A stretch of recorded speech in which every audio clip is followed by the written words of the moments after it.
Olá, queridos estudantes. Olha aqui a gente de novo falando um pouco ainda, da Roma, agora parte 2, Vamos dar continuidade falando um pouco sobre a República, que nós começamos a falar lá na nossa aula da parte 1.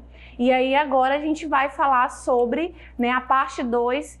E aí eu trouxe para vocês alguns do nosso roteiro de aula. E aí vamos começar com uma breve revisão, com os nossos mapinhas mentais, e vamos falar das conquistas dos plebeus, durante a República. Nós falamos na aula passada algumas das conquistas dos plebeus, mas agora a gente vai especificar essas conquistas.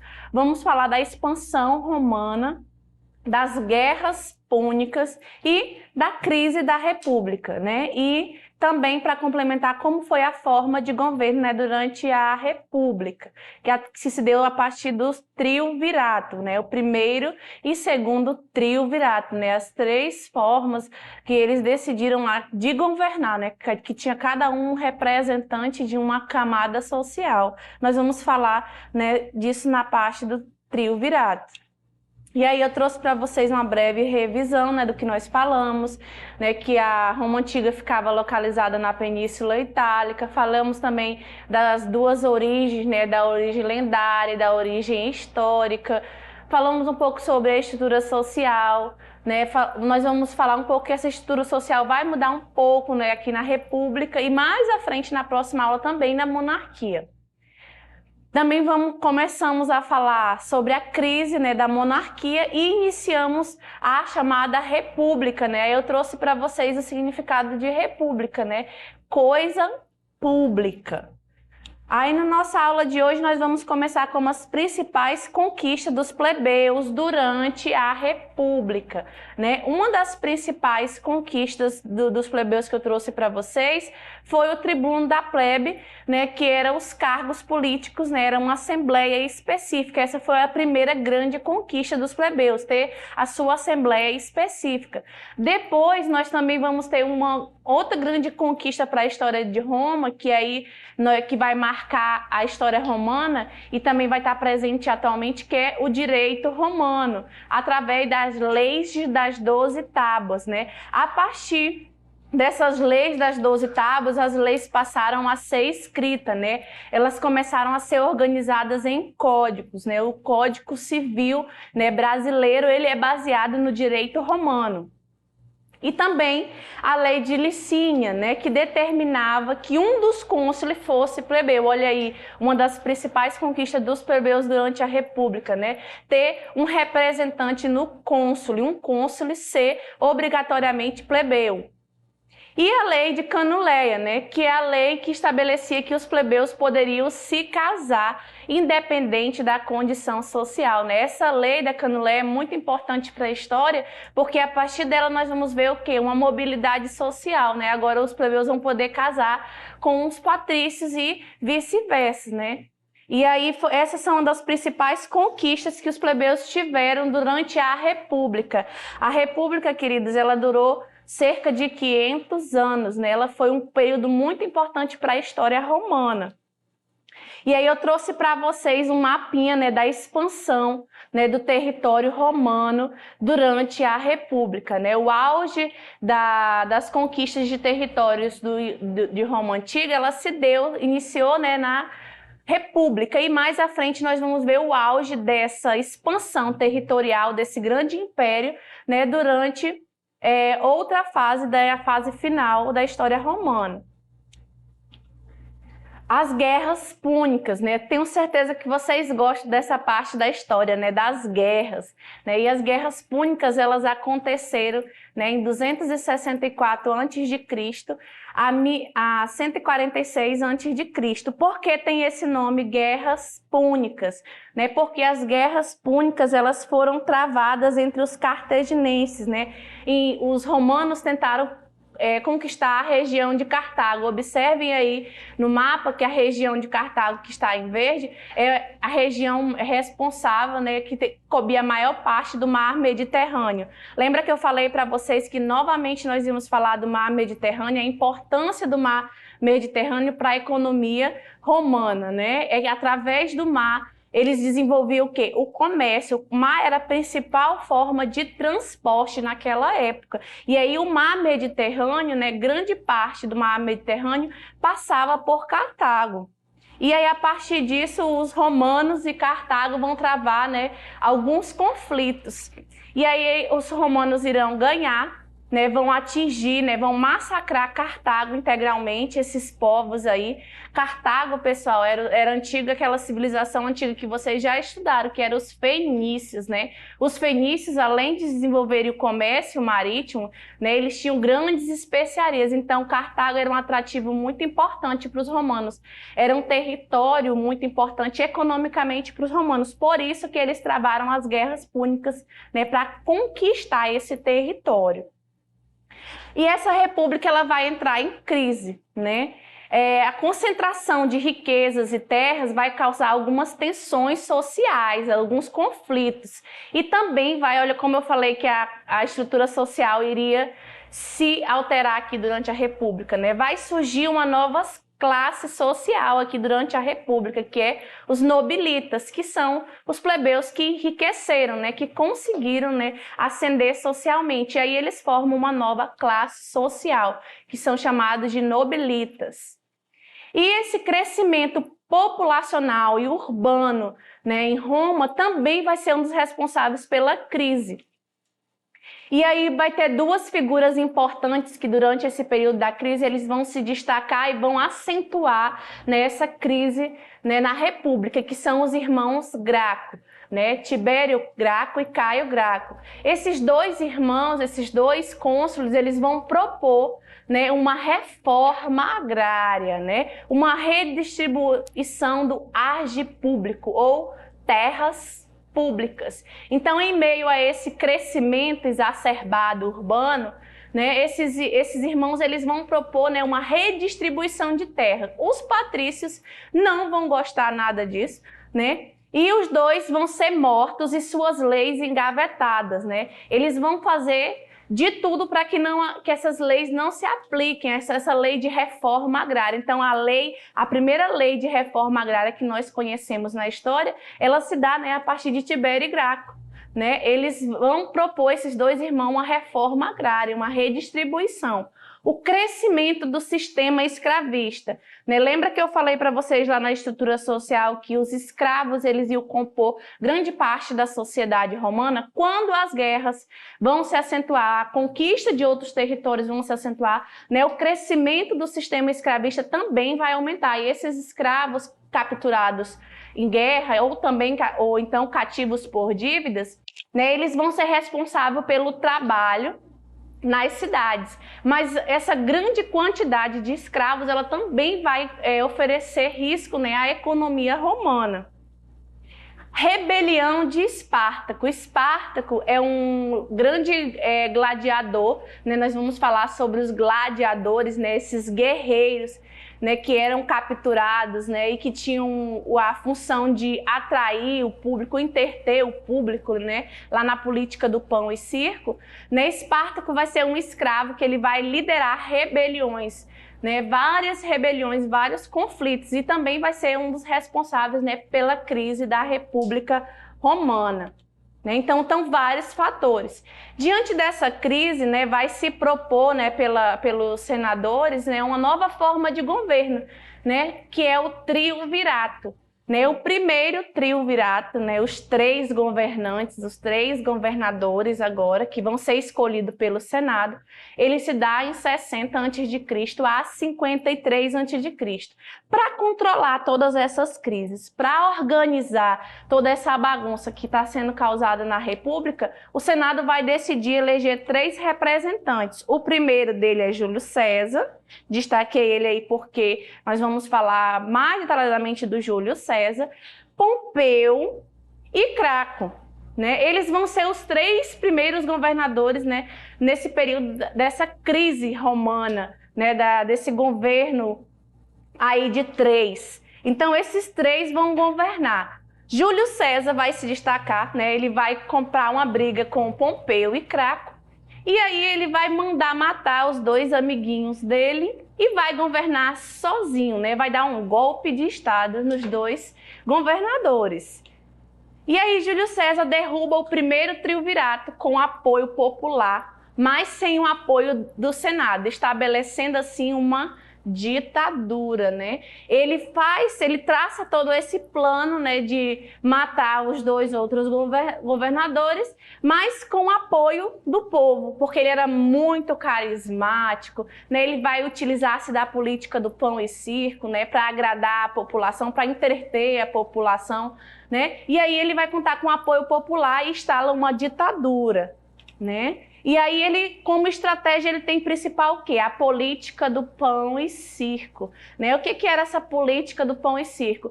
Para esquecer, né, todos os problemas sociais, né, todos os problemas de saneamento, de serviço público, da economia, né, da República Romana.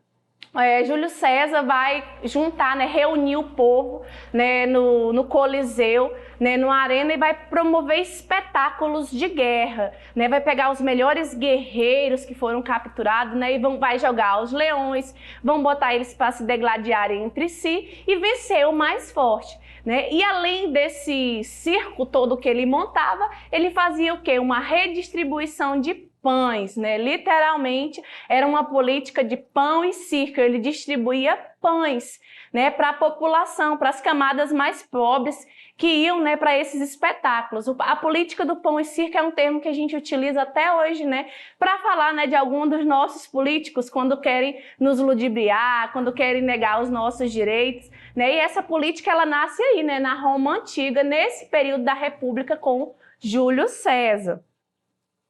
E aí a política do pão e circo se consolida, mas a ditadura do Júlio César não vai muito para frente, né? O Senado vai reagir, né? E vai colocar novamente um segundo triunvirato, né? Em 44 a.C. a 27 a.C., né? E no segundo triunvirato, que é a reação do Senado, nós vamos ter, né, mais três figuras importantes: Otávio, Marco Antônio e Lépide.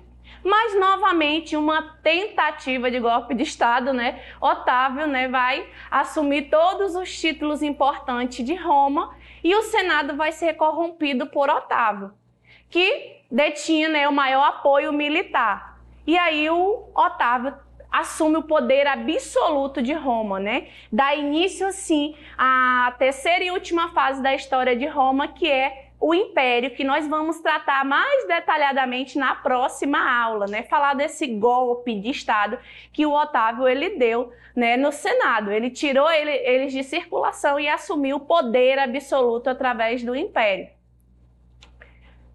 né? E aí dá início, né, o Império de Augusto. E aí vamos exercitar um pouco, né? Vamos pegar o nosso livro do A Prova Enem do primeiro ano, na página 27, e falar sobre a questão número 4. Observe a imagem, leia o trecho e assinale a alternativa correta, né? Prestem atenção nessa imagem, olhe os detalhes, né? Sempre eu falo para vocês, prestem atenção nos detalhezinhos. Então vamos ler o texto e observar a imagem ao mesmo tempo, porque os dois têm que conversar. Os combates antigos eram misericordiosos, mas agora ocorrem verdadeiros assassinatos. Não há como combater sem morte. Pela manhã, homens são opostos aos leões e a ursos. Ao meio-dia, os seus espectadores ordenam que os acabem de matar, sejam impostos aos seus matadores, preservando o vencedor para o novo massacre. O único fim do combate é a morte. Agora vamos para as alternativas. Letra A. Divergentes, pois o texto evidencia um espetáculo violento, típico da política do pão e circo. Enquanto a imagem representa uma luta esportiva sem violência, tá diferente o texto da imagem, tá algo, né, tá dizendo aí nessa alternativa que uma coisa está evidenciando uma e outra coisa. Eu acredito que não, eu acredito que há uma conversa aí entre esse texto motivador e a imagem, mas vamos seguir. Letra B, divergentes visto que, na imagem, o gladiador vencedor segura o adversário pelos pés, revelando o registro de uma luta respeitosa e não violenta, como descrita no texto. Tá divergente o texto, novamente, né, da imagem. Nessa imagem, o gladiador, ele está segurando o adversário pelos pés, né? De forma respeitosa, vocês têm certeza? Mas vamos continuar. Letra C. Complementares, pois ambas revelam o caráter violento dos espetáculos de luta entre gladiadores criminosos, realizado como uma forma de punição à plateia que assistia em choque. A plateia ela assistia esses espetáculos como forma de punição ou como forma, né, de atração, de espectadores para se divertir? Olha o que eu falei da política do pão e circo bem no finalzinho da nossa aula, né? Eu acredito que essa questão aí ela estaria certa se não fosse nessa palavra de punição à plateia. Vamos para a letra D. Divergentes, já que na imagem tanto o gladiador como o vencedor, o derrotado, apresenta um semblante sereno, evidenciando o esforço do artista em tentar atenuar a violência da cena representada, né? O texto não está conversando com a imagem, né? O gladiador está sereno. Quem estaria sereno, né, numa situação dessa, né, lutando, sendo obrigado a lutar? Né? Então, eu acredito que há uma divergência nessa letra D. E letra E. Complementares, pois a expressão serena do gladiador vencedor, em contraste com a violência da ação que ele pratica na imagem, pode ser entendida como reflexo da naturalização da violência em Roma. Analisem bem, né, as alternativas, né, prestem bastante atenção e sempre, como eu falo para vocês, quando tiverem dúvida, coloquem um pontinho de interrogação, volte na questão, né, reanalisem a nossa aula e se respondam. Tenho certeza que vocês responderam, né, a letra E. Complementares. Sempre o texto está conversando, né, com a imagem. Nessa situação dessa questão, os dois são complementares, sim. Né? E, de fato, há uma expressão serena do gladiador vencedor, né? Mas era uma forma obrigada que ele estava lá para mostrar, né, a naturalização, como já era natural, né, dos próprios gladiadores terem que entreter o público romano com essas lutas. Então, a alternativa certa é a letra E. Vamos para a próxima questão, né, também de Roma Antiga, a parte, né, da República. Vamos ao texto. Essa questão é do Enem de 2020. Como efeito, até a destruição de Cartago, olha, estou falando das guerras púnicas, o povo e o Senado romano governavam a República em harmonia e sem paixão, e não havia entre os cidadãos lutas por glória ou dominação. O medo do inimigo mantinha a cidade comprometida de dever. Mas assim que o medo desapareceu dos espíritos, introduziram-se os males pelos quais a prosperidade tem predileção, isto é, a libertinagem e o orgulho. Né? Olha aí, o texto está falando das guerras púnicas. O acontecimento histórico mencionado no texto de Salúcio, né, datado de 1º a.C., manteve a correspondência com o processo D. Né? Eu quero saber o que foi que procedeu a partir, né, da conquista de Cartago. Letra A, demarcação de terras públicas. Houve uma demarcação com a conquista de Cartago? B, imposição da escravidão por dívidas. Né? O texto não está falando de escravidão, está falando da guerra de Cartago, as guerras púnicas. Né? Houve alguma conquista, é isso que o avaliador quer saber. C, restrição da cidadania por parentesco.